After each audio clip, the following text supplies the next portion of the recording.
नमस्कार, मैं निशा ठाकुर और आप देख रहे हैं मेट्रो मुंबई। वक्त हो चुका है टॉप 10 बुलेटिन का, तो आइए एक नजर डालते हैं मुंबई की 10 बड़ी खबरों पर। राज ठाकरे आज एक बार फिर से दहाड़े। राज ठाकरे ने महाराष्ट्र दिवस के मौके पर महाराष्ट्र सरकार को एक बार फिर से अल्टीमेटम देते हुए कहा है कि 3 मई के बाद मैं सुनूंगा नहीं, 3 मई के बाद मैं मानूंगा नहीं। अगर मस्जिद से लाउडस्पीकर नहीं हटाए गए तो फिर आगे क्या होगा, इसकी जिम्मेदार राज्य सरकार होगी। आज ही परिस्थिती आहे, अभी नहीं तो कभी नहीं। माझी संपूर्ण देशवासियांना, अख्ख्या संपूर्ण देशातल्या माझ्या हिंदू बांधवांना, भगिनींना माझी विनंती आहे की बिलकुल मागचा पुढचा काही विचार करू नका। हे भोंगे उतरले गेलेच पाहिजेत। जर हे 3 तारखेपर्यंत ऐकले नाही, 4 तारखेला हनुमान चालीसा प्रत्येक ठिकाणी मला ऐकू आलंच पाहिजे। आणि त्या दिवशी पण मी सांगितलं होतं, आज परत मी तुम्हाला सांगतो, लाऊडस्पीकर हा सामाजिक विषय आहे, हा धार्मिक विषय नव्हे।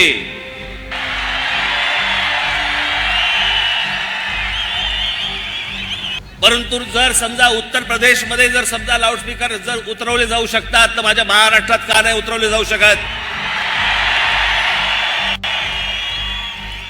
सगळेच्या सगळे लाऊडस्पीकर हे अनधिकृत आहेत। राज ठाकरे ने आज एक बार फिर मस्जिदों से लाउडस्पीकर हटाने का मुद्दा उठाया। औरंगाबाद की सभा में भी राज ठाकरे ने कहा 3 तारीख को ईद है, अगर इसके बाद लाउडस्पीकर नहीं उतारे गए तो दोगुनी आवाज में हनुमान चालीसा का पाठ होगा। महाराष्ट्र नवनिर्माण सेना के प्रमुख राज ठाकरे की औरंगाबाद में सभा हुई। रविवार की राज ठाकरे की सभा पर न सिर्फ महाराष्ट्र बल्कि देश भर की नजरें अटकी हुई थी। मुंबई और थाने के बाद राज ठाकरे की ये तीसरी बड़ी सभा थी।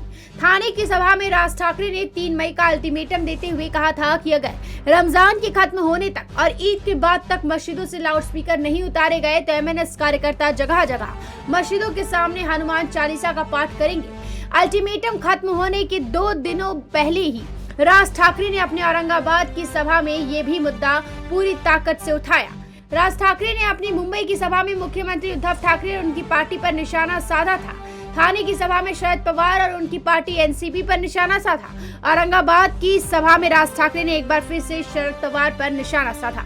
राज ठाकरे ने कहा, आज तारीख 1 है, कल तारीख 2 है, 3 तारीख को ईद है। 3 तारीख के बाद अगर मस्जिदों से लाउडस्पीकर नहीं उतारे गए तो 4 तारीख के बाद मैं नहीं सुनूंगा।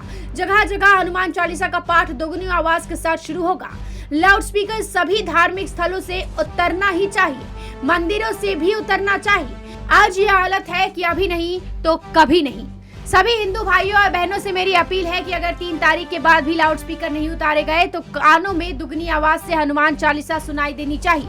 हमसे कहा जाता है इधर साइलेंस जोन है, उधर स्कूल है, सारी पाबंदी हम पर ही क्यों लगाई जाती है? सड़कों पर उतरकर नमाज पढ़ने का अधिकार उन्हें किसने दिया?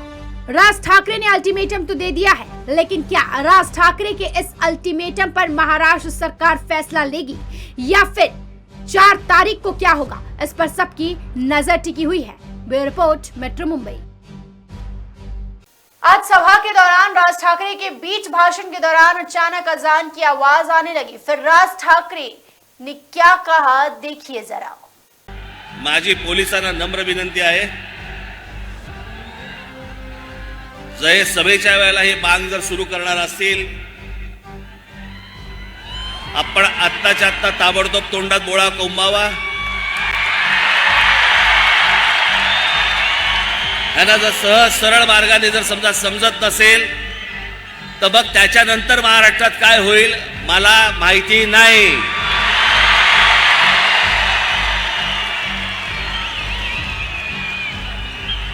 इथे जे कोणी पोलीस अधिकारी असतील त्यांना मी सांगतोय, आत्ताच्या आत्ता जाऊन हे पहिल्यांदा बंद करा।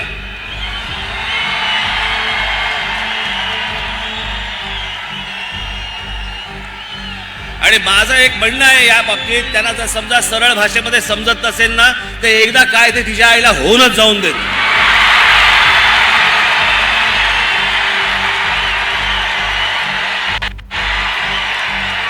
राज ठाकरे का ये बयान सुनकर आप सोच रहे होंगे कि अचानक ऐसा क्या हो गया, राज ठाकरे इतना क्यों भड़क गए। राज ठाकरे अक्सर कहते हैं कि वो महाराष्ट्र में दंगा नहीं भड़काना चाहते। आखिर ये क्या हो गया कि राज ठाकरे को ये कहना पड़ा कि महाराष्ट्र में क्या होगा मुझे नहीं पता।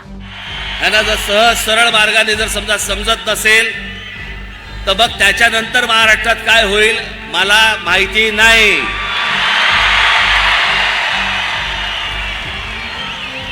दरअसल राज ठाकरे की सभा के बीच में अचानक कहीं से आजान बजने लगी और फिर क्या था, आजान के विरोध में लाउडस्पीकर पर आजान के विरोध में मोर्चा खोले राज ठाकरे आग बबूले हो गए. राज ठाकरे को इस कदर गुस्सा आया कि उन्होंने सीधे पुलिस को चेतावनी दे दी कि इसे बंद करो, नहीं तो महाराष्ट्र में क्या होगा ये मुझे पता नहीं.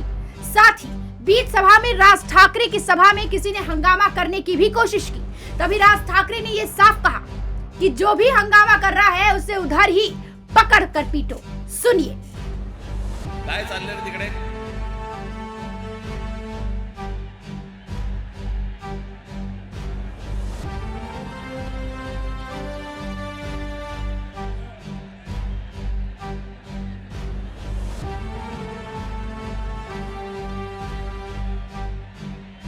जर कोणी टाळकी जर काही गडबड करायला आली असेल तिथल्या तिथे हाणा.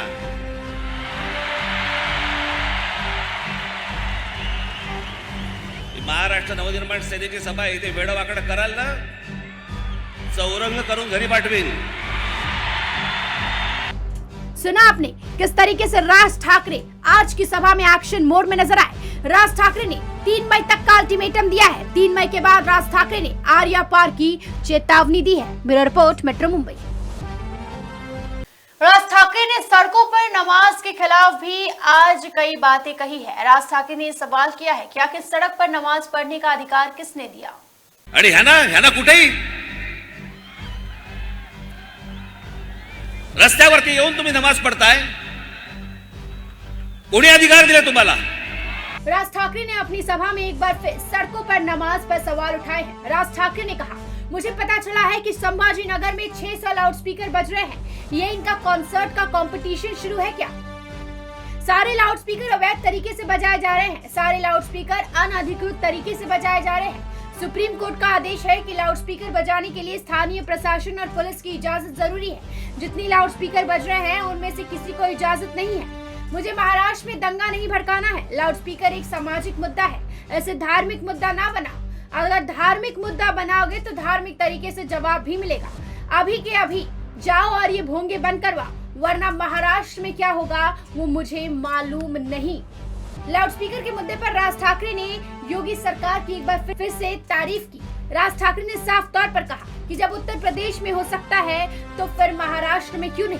राज ठाकरे कहते हैं कि एक पत्रकार ने मुझसे पूछा कि आखिर क्या हो गया कि लाउडस्पीकर का मुद्दा अचानक. मैंने पहले भी ये मुद्दा उठाया है, अगर लोगों ने भी उठाया है और लोगों ने भी उठाया है, मैंने अकेले ये मुद्दा नहीं उठाया. मुझे महाराष्ट्र में दंगा नहीं भड़काना है. एक मुसलमान पत्रकार को भी इस लाउडस्पीकर से दिक्कत है. उत्तर प्रदेश से लाउडस्पीकर उतरवाए गए तो फिर महाराष्ट्र में क्यों नहीं. Report, metro Mumbai. तो जहां राज ठाकरे आज महाराष्ट्र सरकार पर बरसते नजर आए तो वहीं देवेंद्र फडणवीस भी पीछे नहीं हटे. देवेंद्र फडणवीस ने अपनी मुंबई की रैली में ये तक कह दिया कि बाबरी मस्जिद शिवसैनिकों ने नहीं गिराई. बंधू भगिनींनो, कोणीतरी फार चांगला प्रश्न या ठिकाणी विचारला. अरे म्हणाले मशिदीवरचे भोंगे काढायला सांगितलेत, हातभर फाटली आणि हे सांगतात आम्ही बाबरी मस्जिद पाडली.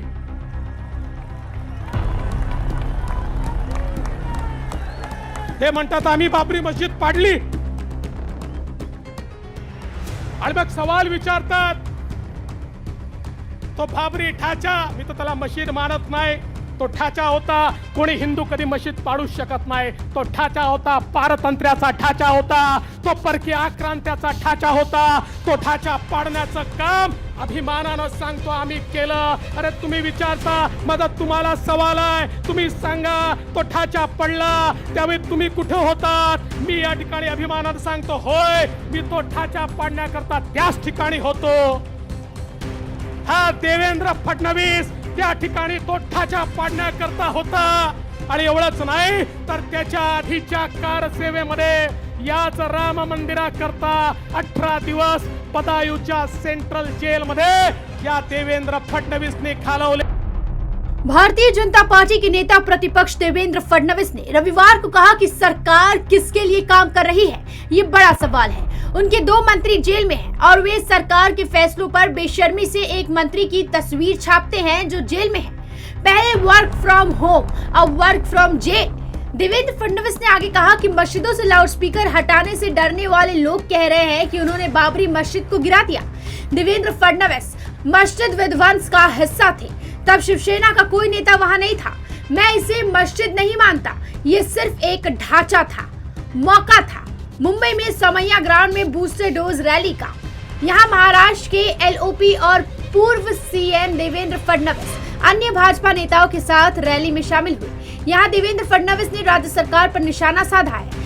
देवेंद्र फडणवीस ने सरकार की आलोचना करते हुए कहा कि कोरोना काल में राज्य सरकार ने बिल्डरों की मदद की। देवेंद्र फडणवीस ने आरोप लगाया कि अंग्रेजी शराब पर कर कम किया गया क्योंकि ये शराब पीने वालों के लिए महंगी थी। Bureau report, metro Mumbai. तो मुख्यमंत्री उद्धव ठाकरे भी कहा पीछे हटने वाले हैं। उन्होंने भी राज ठाकरे पर जमकर निशाना साधा। साफ तौर पर कहा कि ऐसे भोंगेधारी और पुंगीधारी बहुत आए और बहुत गए। ऐसे कई भोंगाधारी और पुंगीधारी आए, उनके झंडे बदलते गए, मुद्दे बदलते गए। अब वे मराठी का मुद्दा छोड़कर हिंदुत्व का मुद्दा थाम रहे हैं। हमने ये खेल बहुत देखा है। वे तरह तरह के मुद्दों से खेल रहे हैं, अस्तित्व के संकट को झेल रहे हैं। शिवसेना के लिए हिंदुत्व मुद्दा नहीं है, ये रक्त में है, श्वास में है। मार्केटिंग का जमाना है। नकली हिंदुत्व की लोगों को मार्केटिंग करने दो। असली हिंदुत्व को मानने वाले नेता और पार्टी का पहचान जनता को है। महाराष्ट्र अनुमान सेना के प्रमुख 1 मई रविवार की औरंगाबाद की सभा को लेकर पूछे गए सवाल पर मुख्यमंत्री और शिवसेना पार्टी प्रमुख उद्धव ठाकरे ने ये जवाब दिया। उद्धव ठाकरे ने एक मराठी न्यूज वेबसाइट लोकसत्ता.com को आज इंटरव्यू देते हुए राज ठाकरे और बीजेपी की केंद्र सरकार और पीएम मोदी पर जमकर हमला बोला। उद्धव ठाकरे ने लोक संपा के संपादक के सवालों का जवाब देते हुए कहा, हिंदुत्व के नए खिलाड़ी पर मैं ज्यादा गौर नहीं करता। हिंदुत्व और मराठी को खेल समझने वालों और इन मुद्दों पर खेल करने वालों की बातों पर ध्यान देने की कोई जरूरत नहीं है। जनता इतनी नासमझ नहीं है कि हिंदुत्व का पालन करने वाली असली पार्टी और नेता कौन है ये ना पहचान। हिंदुत्व का डंका पीटने की हमें जरूरत नहीं है। मार्केटिंग का जमाना है। मराठी के बाद अब हिंदुत्व का मुद्दा उठा लिया है। भोंगेदारी और पुंगीदारी आते रहे और जाते रहे, ये सब हमने बहुत देखा है। हिंदू जनता को सब समझ आता है। पहले अस्तित्व दिखाने की जरूरत थी, अब अस्तित्व टिकाने की जरूरत है। हमने कभी झंडा नहीं बदला, वे लोग झंडे बदल रहे हैं, मुद्दे बदल रहे हैं। ऐसे भोंगेदारी हमने बहुत देखे हैं। राज ठाकरे ने ट्वीट कर महाराष्ट्र की तुलना उत्तर प्रदेश से की थी और मुख्यमंत्री उद्धव ठाकरे पर जमकर निशाना साधा था। उद्धव ठाकरे ने कहा, लाउडस्पीकर का मुद्दा ज्यादा चलने वाला नहीं क्योंकि ये कोई मुद्दा ही नहीं है। केंद्र सरकार इसको लेकर कोई आदेश या नियम क्यों नहीं लाती? सारे राज्य उन्हें पालन करेंगे।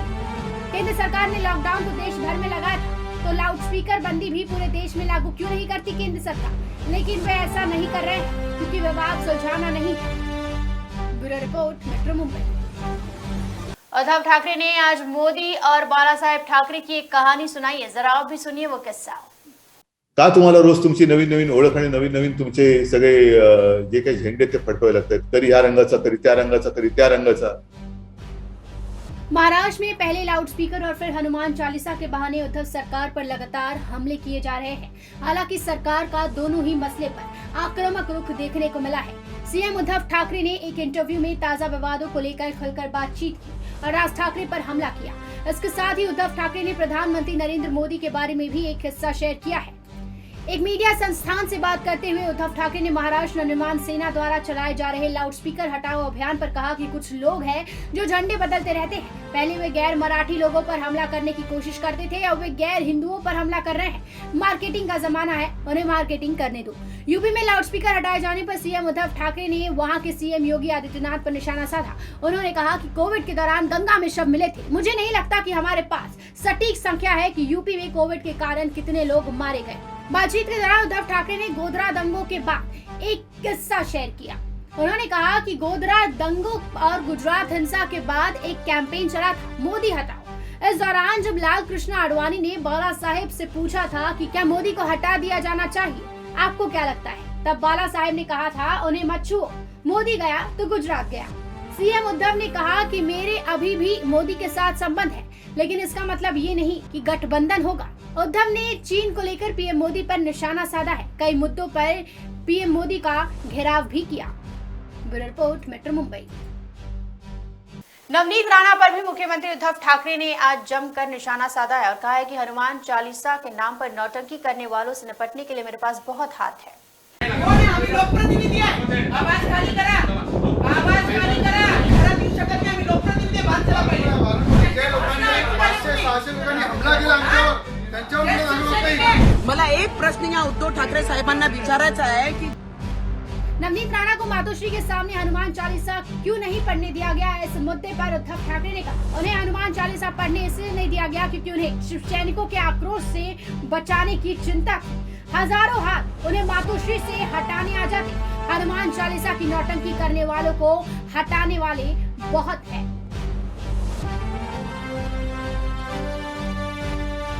Report metro Mumbai.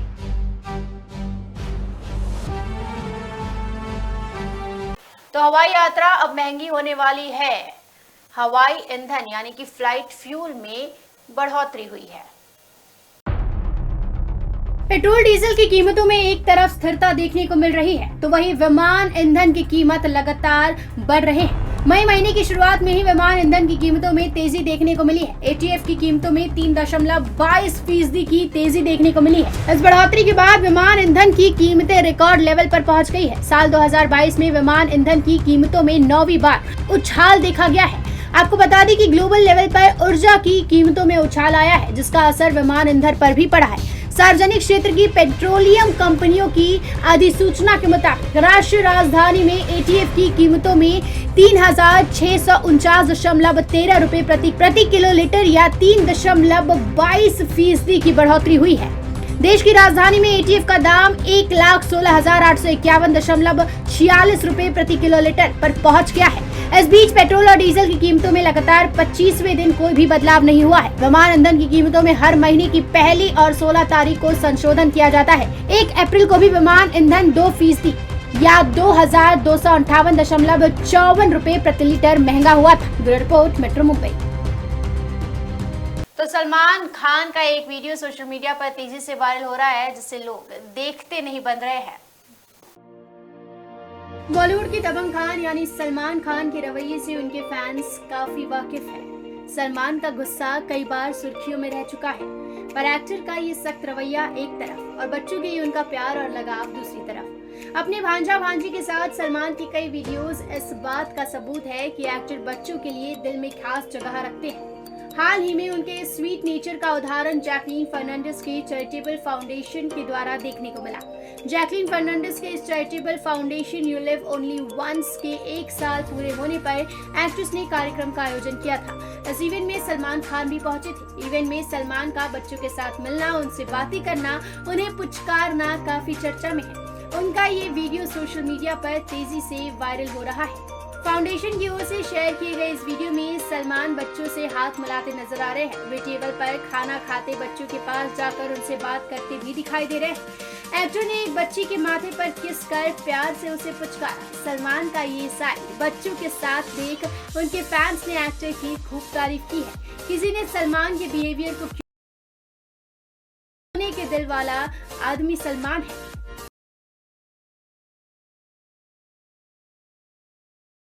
तो भजन सम्राट कहे जाने वाले अनूप जलोटा ने भी लाउडस्पीकर मुद्दे पर अपनी राय रखी है। सुनिए जरा उन्होंने क्या कहा है।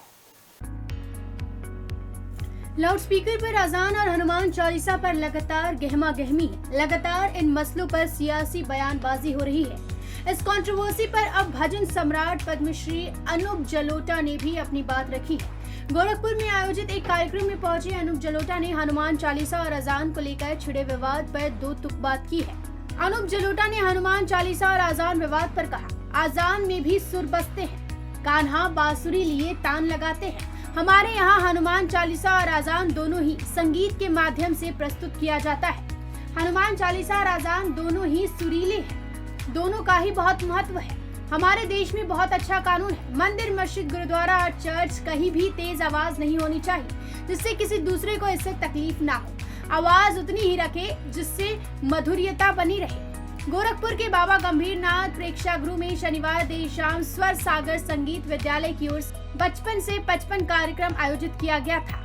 इसमें अपने भजन से लोगों को मंत्रमुग्ध करने आए अनूप जलोटा ने गोरखपुर से खुद का 40 साल पुराना नाता बताया। Bureau report metro Mumbai. तो ये थी आज की 10 बड़ी खबरें और आप देख रहे थे टॉप 10 बुलेटिन। रोज रात मेरे साथ देखिए मुंबई की टॉप 10 बुलेटिन सिर्फ मेट्रो मुंबई पर। धन्यवाद।